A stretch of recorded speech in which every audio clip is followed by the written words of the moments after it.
Сәлеметсіздер ме, құрметті әріптестер. Мен Сәкен Сейфуллин атындағы жалпы орта мектебінің география пән мұғалімі Қарнақбаева Инабар. Мен бүгін жасанды интеллект арқылы жүргізілген педагогикалық идеямды ұсынамын. Менің мақсатым білімді шыңдау, оқушының ой-өрісін кеңейту және жаңашыл әдіс-тәсілдер арқылы сапалы білім беруге бағытталған.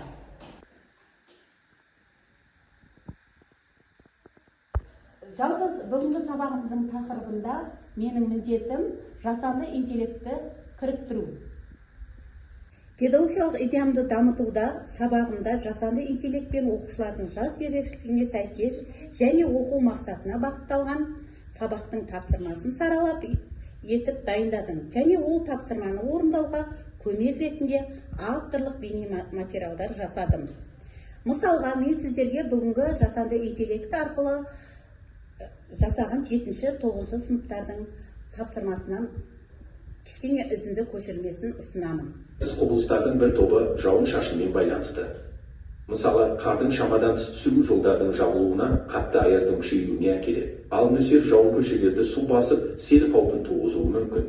Керісінше, құрғақшылық, жаңбырдың ұзақ уақыт жаумауынан пайда болып, ауыл шаруашылығына үлкен зиян тигізеді. Тұман көрінуді нашарлатып, жол көлік оқиға. Бүгінгі сабақта біз қазақстандық компонент негізінде литосфералық катаклизмдер барысында өзінің ұстау ережелерін түсінесіздер.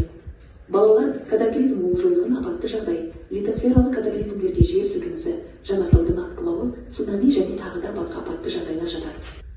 Сабақтың тапсырмасы саралап, жұмыс дәптері етіп дайындадым. Экранға назар аударсаңыздар.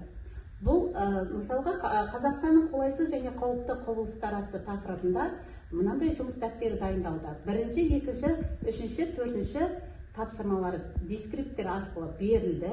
Бұл тапсырмаларда суреттер және ABCD деңгейі арқылы, карта арқылы жасалынды.